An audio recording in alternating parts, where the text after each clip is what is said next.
మోకాళ్ల నొప్పులు, gas, gut health వంటి సర్వ రోగాలకు నివారణి అరుణ యోగా ఆముదం. హాయ్ హలో నమస్తే, నేను మీ anchor Shiva. Welcome to iDream media. ఈరోజు మన ముందున్న guest Bigg Boss season 9 contestant Sreeja Dammu. Actually నేను తన రివ్యూస్ చూసేవాడిని, రివ్యూస్ చూస్తూ ఉండేవాడిని అప్పుడప్పుడు కొన్ని ఇష్యూస్ మీద అండ్ బయట జరుగుతున్న టాపిక్స్ మీద బిగ్ బాస్ సీజన్వి రివ్యూస్ చూసేవాడిని. గట్టిగా మాట్లాడుతుంది అని అనుకున్న టైంలో మెరుపులాగా అగ్ని పరీక్షలోకి వచ్చింది. అగ్ని పరీక్షలోనే స్టార్టింగ్లో ఇరిటేషన్ అని జనాలు అనుకున్నారు, కానీ అలాగా శ్రీజ దమ్మునే అసలు ఆ అగ్ని పరీక్షకి టాప్ లాగా తన జర్నీని మార్చుకొని ఈ బిగ్ బాస్లోకి వెళ్ళి ఇలాంటి తన జర్నీలో ఉన్న చాలా టాపిక్స్ని అండ్ తన జర్నీ అంటే తన రియల్ జర్నీ గురించి కూడా మనకు తెలియని విషయాలు తెలుసుకునే ప్రయత్నం అయితే చేద్దాం. ఆ శ్రీజతో మాట్లాడి. హాయ్ శ్రీజ, ఎలా ఉన్నావు? ఏంటి అలా అబ్జర్వ్ చేస్తున్నాను? చూస్తున్నాను ఎట్లా కానీ ఏమైనా యాంకరింగ్ పోస్ట్ తీసుకుంటే ఇట్లా మాట్లాడాలా నన్ను చూసి కాపీ కొట్టగా, ఎందుకంటే ఎవడు రాడు గెస్ట్ నీకేమదు శివ అంటే ఒక్కొక్కరు దడ లేదే మనం అంటే దడ కదా. సో నెగిటివ్ ఏమైనా పాజిటివ్ అవుతుందో, సో ఇలా చేస్తారా యాంకరింగ్ అని చూస్తున్నా. యాక్చువల్లీ మళ్ళీ నెగిటివ్ అవ్వకూడదు కానీ పాజిటివ్ అవ్వాలని కోరుకుంటున్నాను. కష్టమే అది. బట్ యా, ఆడియన్స్ ప్రేమిస్తారు కాబట్టి. ఎలా ఉన్నావు? బాగున్నా, నువ్వు ఎలా ఉన్నావు? బానే ఉన్నా. ఫార్మాలిటీ అవసరం అంటావా? ఎలా ఉంది నీ జర్నీ? బిగ్ బాస్ అయిపోయింది, బయట ఇప్పుడు జనాలందరూ శ్రీజాదమ్ము అని పలకరిస్తున్నారు, మాట్లాడుతున్నారు. ఈ ఫేమ్ నువ్వు ఎప్పుడు చూసి ఉండవు నాకు తెలిసి. ఇదంతా ఒక కొత్త నీకు. నాకు తెలిసి ఒక 28 years ఉంటాయా నీకు?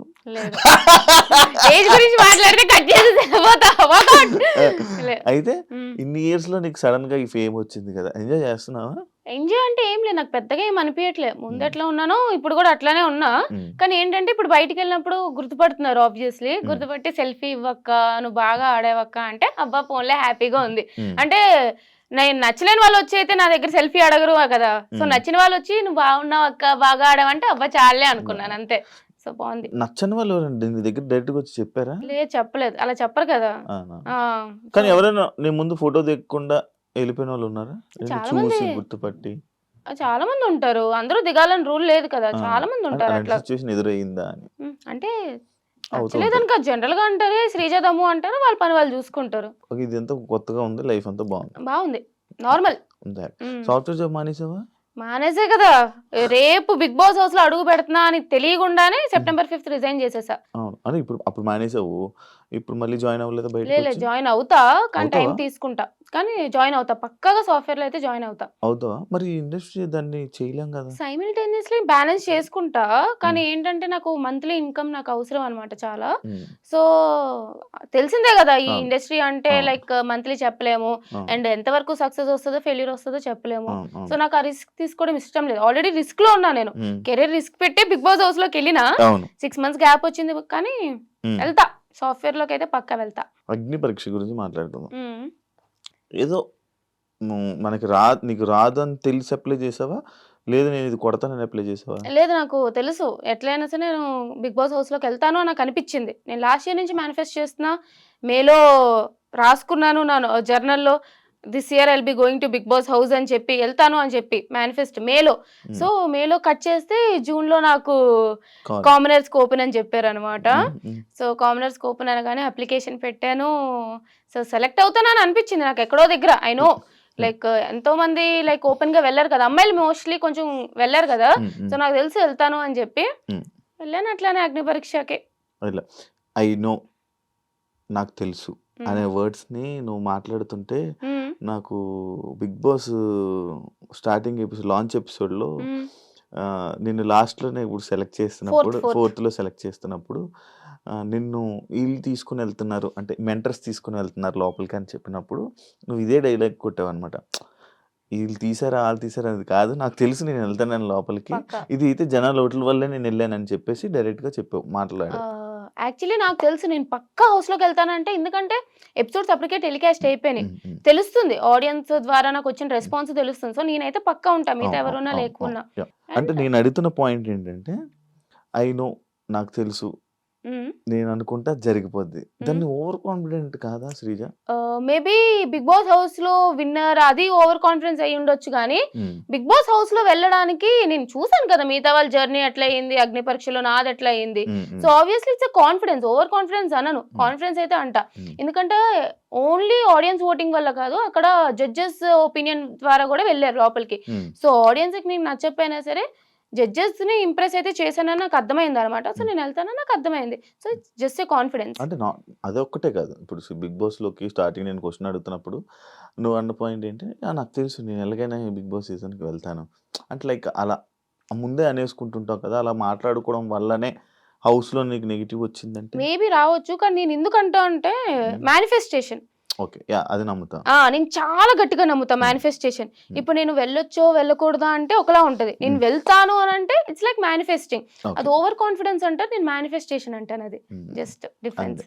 ఎందుకు అంత లౌడ్ గా అంత గట్టిగా అలా మాట్లాడుతూ ఉంటావు? అరే పుట్టినప్పుడే నా వాయిస్ ఇంత, నేను అరిస్తే ఇంకా పెద్దగా ఉంటది, నా వాయిసే ఇంత. ఇంకా తెలిసిందే కదా, ఇంకొంచెం గట్టిగా అయితే కీచుకుంటూ వస్తుంది. ఇక్కడి నుంచి వస్తుంది, అందరికి బేస్ ఇక్కడి నుంచి వస్తుంది, నాకు ఇక్కడి నుంచి వస్తుంది. అంతే తప్ప మాట్లాడాలని మాట్లాడు. ఇప్పుడు కూడా నార్మల్ కన్వర్సేషన్ ఇది ఎట్లా వస్తుంది స్లోగా, అంతే అంతే నాది అంతే అట్లా వస్తుంది అంతే. అండ్ ఎక్స్ట్రోవర్ట్ ఎక్స్ట్రోవర్టెడ్ ఇంట్రోవర్ట్ అంట. అంటే ఈజీగా అందరితో కలిసిపోతా, అందరితో ఈజీగా మింగిల్ అవుతా, తెలిసిందే నీకు. అందరితో మంచిగా మాట్లాడుతూ ఉంటా. అట్ ద సేమ్ టైం నా స్పేస్ అంటూ నాకు ఉంటుంది, నేను అన్ని షేర్ చేసుకోను మళ్ళీ. ఆ టైప్ లో నేను ఇంట్రోవర్ట్, కలిసిపోవడం ఎక్స్ట్రోవర్ట్. నా థాట్ ప్రాసెస్, నా ఫీలింగ్స్ అన్ని నా దగ్గర పెట్టుకుంటా, అది ఇంట్రోవర్ట్. ఓకే, ఇదొక పర్సనల్ లో మాట్లాడుతున్నా, పర్సనల్ టాపిక్ లో తీసుకుంటే బాయ్ ఫ్రెండ్ లేడా? నాకు అర్థమైంది, పర్సనల్ టాపిక్ అంటున్నప్పుడే అబ్బా ఏదో పెడతాడు. లేడు, బాయ్ ఫ్రెండ్ లేడు. ఎందుకు ఏమో సెట్ అవ్వలేదు, ఎవరు నచ్చిన వాళ్ళు రాలేదు, నాకు నచ్చిన వాళ్ళు కనెక్ట్ అవ్వట్లేదు. బేసిక్గా అంతే, ఎవరు నచ్చలేదు అనుకో. బట్ ఏందో ఎవరు తగలేదు, మరి నన్ను ఏం చేయమంటావు? నాకు జనరల్ లవ్ మ్యారేజ్ ఇష్టం, కానీ లవ్వే లేదు, అందుకే పెళ్లి లేదు. చేసుకుంటా ఎప్పుడు? 1, 2, 3 years మేబీ. 1, 2, 3 అంటే నీకెంత వయసు? నాకు 25. నాకు 23 అయితే వయసు గురించి మనకి ఎందుకులే. అందుకే నేను కూడా అందుకే సైలెంట్ అయిపోయినా. చేసుకుంటా, పెళ్లి చేసుకోవాలి కదా, ఒక తోడు లవ్ కావాలి. మీద ఇంట్రెస్ట్ అవన్నీ ఉన్నాయి కానీ ఎవరే దొరకట్లేదు. దొరికిన వాళ్ళని బెదిరించి పంపిస్తావేమో అని భయపడతా. ఫస్ట్ నా దగ్గర రావాలంటే భయపడి రావట్లేదేమో అని నా ఫీలింగ్. అంతే అంటే ఇప్పుడు ఈ మధ్య మెయింటైన్ చేస్తున్నావు కదా, నువ్వు మెయింటైన్ చేసుకుంటున్నావు కదా. మెయింటైన్ ఏముంది, ఒప్పుకో, యాక్సెప్ట్ చేయి. మెయింటైన్ అంటే నేను 4.5 నేను ఆఫీస్కి వెళ్ళినప్పుడు కూడా మంచిగా రెడీ అయ్యేదాన్ని. 4.5 years నుంచి వర్క్ ఫ్రమ్ హోమ్, ఇంట్లోనే ఒక నైట్ ప్యాంట్ ఒక టీ షర్ట్ వేసుకొని మొత్తం గడిపేసేదాన్ని. సో సడన్ గా ఇండస్ట్రీ అన్నారు, ఆ కంఫర్ట్ నుంచి గమ్మును బయటికి రాలేదన్నమాట. అబ్బాయి ఏముందిలే అని చెప్పి అది తీసుకునేదాన్ని. కానీ ఇండస్ట్రీలో ఉండాలంటే కొంచెమైనా సరే మనకంటూ మనం మంచి డ్రెస్అప్ అయితే ఉండాలి అని చెప్పి అదే స్టార్ట్ చేసిన. అంతే. బిగ్ బాస్ నుంచి బయటకు వచ్చాక శ్రీజ దమ్ముకి కొంచెం యాటిట్యూడ్ అనేది పెరిగింది. బిగ్ బాస్ ముందు నుంచి నాకు పొగరు అనుకుంటారా, బిగ్ బాస్ నుంచి బయటకు వచ్చాక ఫేమ్ వచ్చేసింది కదా, మాతో మాట్లాడదు ఇంకా అలా అనుకునే ఫీలింగ్ మీ ఫ్రెండ్స్ లోనే అనుకుంటారు అంటే అలా ఉంది? లేదు, ఎవ్వరు అనుకోరు. అనుకోలేదా? మంచిగా ఉంటున్నావా? అందరితోనే ఉంటా, నేను మంచిదానే కదా. అవును, నాకు తెలుసు. పొగరుందా నాకు అసలు? లేదు, నాకు అనిపించలేదు, నాకు ఎప్పుడు లేదు. నీకు అనిపించలేనప్పుడు నా ఫ్రెండ్స్ అసలు. నేను నీది ఒకటి అబ్జర్వ్ చేశా, టీవీ చూస్తూ ఫోన్ నొక్కడం ఏంటది? నాకు అన్నీ అన్నీ సరే, ఇప్పుడు టీవీ చూస్తా సరే, కానీ ఏంటంటే ఫోన్ లో నేను ఏం చేస్తానో తెలుసు కదా, చాటింగ్ చేయదు, మెసేజ్లు వీడియో సాటిస్ఫాక్షన్ వీడియోస్ చూస్తాను, ASMR వీడియోస్, లేదా చెస్ ఆడతాను, లేదా గేమ్స్ ఆడతాను, లేదా నవల్ చదువుతా. నాకు మల్టీ టాస్కింగ్ అనమాట అలవాటు అయిపోయింది. ఇప్పుడు జాబ్ చేసేటప్పుడు ఏంటంటే వర్క్ చేస్తూ కోడింగ్ రాస్తూ పక్కన ఏదో ఒకటి చూస్తూ ఉండేదాన్ని. సో అట్లా వాళ్ళు ఎలా అయిందంటే స్క్రీన్ అలవాటు అయింది, కానీ టీవీ చూస్తూ స్క్రీన్ అలవాటు అవ్వాలి. అట్లా మల్టీ టాస్కింగ్. ఎప్పుడు చూడు నా చేతిలో ఫోన్ ఉందంటే ఏ మెసేజ్ చేయను, కాల్ చేయను, కానీ ఏదో ఒకటి చేయాలి ఫోన్. ఇప్పుడు సినిమా థియేటర్కి వెళ్తావు, సినిమా చూస్తావా, ఫోన్ కి వెళ్తావా? సినిమా మరి వెళ్ళినాక సినిమా చూడాలి కదా, లైటింగ్ వస్తే పక్కన కొడతారని చెప్పి మొత్తానికి భయంతో ఆపుతావు, కానీ లేకపోతే అప్పుడు అక్కడ కూడా ఖచ్చితంగా. అంటే ఏంటి స్ట్రెస్ లెవెల్స్ ఎక్కువ నీకు? నేను ఎప్పుడైనా కొంచెం అబ్బా అన్‌కంఫర్టబుల్ సిట్యుయేషన్స్‌లో ఉన్నానంటే ఫస్ట్ ఫోన్ పట్టేసుకుంటాను. ఏదో ఒకటి గెలుగుతా. కానీ గెలుగుతా అన్నమాట. అట్లాగా. Phone is like a distraction అన్నమాట. సరే ఆ ప్రాబ్లమ్‌ని మనం ఎట్లైనా సరే డిస్ట్రాక్ట్ చేయడానికి ఫోన్ వాడతా. ఓకే. అంతే. Yeah! House Bigg Boss house గురించి హ్మ్. మాట్లాడుకుందాం. హ్మ్. హౌస్‌లోకెళ్ళావు. నేను టాప్ 5 అని ఎక్స్‌పెక్ట్ చేశా. హ్మ్. చాలా ఇది ఉంటది. బా ఫైట్ చేస్తది అని హ్మ్. అనుకున్నా. ఎందుకు ఏమైందనుకుంటున్నావు? నీ నెగెటివ్స్ నువ్వే చెప్పు. ఫస్ట్‌లీ అందరికీ నేను నచ్చాలని రూల్ లేదు. హ్మ్.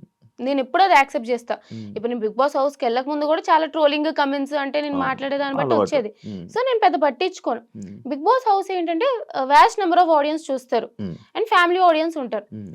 అండ్ గట్టిగా మాట్లాడే అమ్మాయి అంటే ఎంత టెక్నాలజీ ఇట్లా అంతా డెవలప్ అయిన మోడర్న్ వరల్డ్‌కొచ్చినా సరే, ఎవరైనా సరే అమ్మాయి కొంచెం గట్టిగా మాట్లాడిందంటే అందరికీ నచ్చదు. ఇప్పుడు అబ్బాయి అంటే ఇప్పుడు ఎట్లా అంటారంటే he's a stud, he's a alpha male అంటారు. అదే అమ్మాయి సేమ్ అట్లా మాట్లాడింది అంటే ఏందిరా అరుస్తుంది గయ్యాలి అని అంటారు. గయ్యాలి. ఆ! అవును. అవును. సో, ఫస్ట్ 2 వీక్స్ ఏమైంది అంటే నాకు జనరల్‌గానే నా వీడియోస్ చూస్తేనే అర్థమైతే నాకు నార్మల్‌గానే ఏదైనా ఇష్యూ ఉంటే మాట్లాడడం అలవాటు. హ్మ్. అలాంటిది హౌస్‌లో 15 మంది ఉన్నప్పుడు హ్మ్. ఏదైనా ఇష్యూ కళ్ళ ముందు చూసినప్పుడు మాట్లాడుకుంటూ ఉండేదాన్ని కాదు. హ్మ్. హ్మ్. మాట్లాడేసేదాన్ని. హ్మ్. అది నాకు నెగెటివ్ అవుతుందా, పాజిటివ్ అవుతుందా అని పక్కన పెట్టేసి హ్మ్. ఆళ్ళ కోసం స్టాండ్ తీసుకొని ఏదో ఒకటి మాట్లాడేదాన్ని. హ్మ్. దానివల్ల ఏమైంది అంటే అబ్బా! అరుస్తుందిరా, దేనికైనా సరే మధ్యలో దూరిపోతుందిరా, అన్నిట్లికి వేలు పెడుతుందిరా అని చెప్పి నెగెటివ్ వచ్చింది. హ్మ్. తర్వాత రియలైజ్ అయ్యా. ఓకే. నాకు సార్ చెప్పేటప్పుడు ఒకేసారి మొత్తం అందరూ నెగెటివ్ వైబ్స్ వస్తున్నాయి అని అన్నప్పుడు, ఎందుకంత నెగెటివ్ ఎనర్జీ అందరికి ఇవ్వడం చెప్పి స్లోగా కామ్ అయ్యాను అంతే. హ్మ్. హ్మ్. గెలకడం మానేశాను. వాళ్ళ ఆ! ఇష్టం వాళ్ళు వద్దన్నారు కదా అని చెప్పి. అయితే నువ్వు స్టార్టింగ్ హౌస్‌లోకి వెళ్ళి నీ ఎలిమినేషన్ అయిపోయినప్పుడు నేను అరే! అన్‌ఫెయిర్ ఎలిమినేషన్ అని చెప్పి చాలా ఇది చేశా. హ్మ్. దాన్ని అలా ఉంచేసుకోవాల్సింది. మళ్ళీ వైల్డ్ కార్డ్‌గా ఎందుకెళ్ళావు? I wish I have stayed అంటే నేను ఫిఫ్త్ వీక్‌లో ఎలిమినేట్ అయినాక బయట ఉండిపోవాల్సింది నాకు అనిపించింది. తర్వాత అనిపించింది. హ్మ్.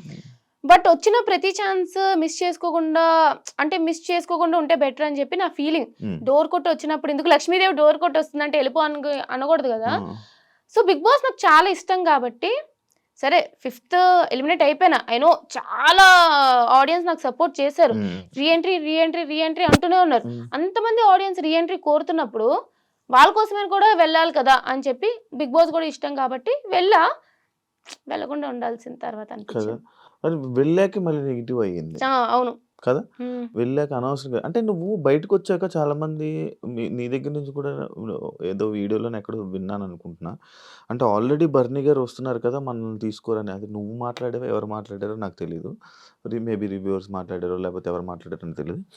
అంటే బర్నీ గారు ఎలాగో వస్తున్నారు కదా! ఇంక మీకు రాదని తెలుసు కదా! మరి ఎందుకు ఎక్స్‌పెక్ట్ చేశారు? ఎందుకు వెళ్ళడం? నాకు బర్నీ గారు వస్తున్నారని తెలీదు. తెలీదా? అంటే ముందు రోజు నామినేషన్ చేసేసి అందరిని లగేజ్ పట్టుకొని రమ్మన్నారనమాట. ఎవరైతే ఎలిమినేటెడ్ అయ్యారో అందరిని లగేజ్ పట్టుకొని వెళ్ళినాక ఎవరొస్తారు, ఎవరు రీ ఎంట్రీ అనేది నెక్స్ట్ డే చెప్తాము మార్నింగ్ అన్నారు. హ్మ్. So, next day morning 9, 10 call చేసి మీరు లగేజ్ తెచ్చుకొని రండి అని అన్నారనమాట. హ్మ్. వెళ్ళినాం. నాకు బర్నీ గారు వస్తున్నారని తెలీదు. నేను కార్ ఎక్కే వరకు ఇద్దరిని కలిపి అదే స్టూడియోకెళ్ళిపోయాం. రెడీ అయిపోయి నేను ఒక్కదాన్నే అనుకున్నాను. అప్పటి వరకు రీ ఎంట్రీ అని ఒక్కదాన్నే హ్మ్. మేబీ లైక్ ఆడియన్స్ కోరుకున్నారు కదా! అని చెప్పి. ఓకే. కార్ ఎక్కినా బర్నీ అన్న ఉన్నారనమాట. అప్పుడు హ్మ్. తెలిసింది బర్నీ గారు గూడా వస్తున్నారని. నాకు హ్మ్. తెలీదు ఇట్లా ఒక ఆడియన్స్ పోలింగ్ పెడతారు. మళ్ళీ ఇట్లా ఓట్లు హ్మ్. పెడతారు. ఈ ప్రాసెస్ అసలేం తెలీదు హ్మ్. నాకు. బిఫోర్ 'బిగ్ బాస్' సీజన్ చూసావా? ఆ! ఆ! చూసా. చూసావా? ఆ! అంటే ఫాలో అవుతావా? ఆ! అన్ని ఫాలో అవుతా. సీజన్స్ ఫాలో హ్మ్. అవుతావా? హ్మ్. ఇదంతా అన్‌ఎక్స్‌పెక్టెడ్ నీకు. బర్నీ అన్న వస్తారని తెలీదు. ఎందుకంటే హ్మ్. ఇప్పుడు ప్రియా రావచ్చు. హ్మ్. ఎవరైనా రావచ్చు. హ్మ్. మేబీ ఏదైనా ఓటింగ్ ప్రాసెస్ అందరికి కలిపి పెడతారేమో అని కూడా అనుకోవచ్చు. హ్మ్. బట్ అలా కాకుండా లేకుంటే నీ ఒక్కదాన్నే వెళ్ళాలి. ఎందుకంటే నాకు అన్‌ఫెయిర్ అప్పుడు జరిగింది అని చెప్పి ఆడియన్స్ ఫీల్ అయ్యారు హుహు. కాబట్టి. హ్మ్.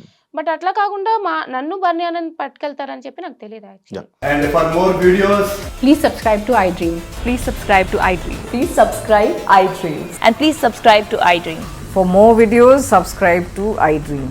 please like, share, and subscribe to the channel. Congratulations, iDream. subscribe to iDream. Subscribe to iDream. So subscribe to iDream Media. iDream की iDream team अंदर की huge congratulations. Please subscribe iDream Media. Please subscribe to iDream. Subscribe iDream. Please subscribe to iDream. iDream అంటే నా కళల channel subscribe చేసుకున్న నోరు తిరుగుతలేదు. మీరైతే గంట గుర్తు కొట్టండి. For more such videos, please subscribe to iDream. Subscribe to iDream. Please subscribe to iDream. Please subscribe iDream Media. Please do subscribe to iDream. Please subscribe to iDream Media. For best entertainment and information, please subscribe iDream. And don't forget to subscribe to iDream.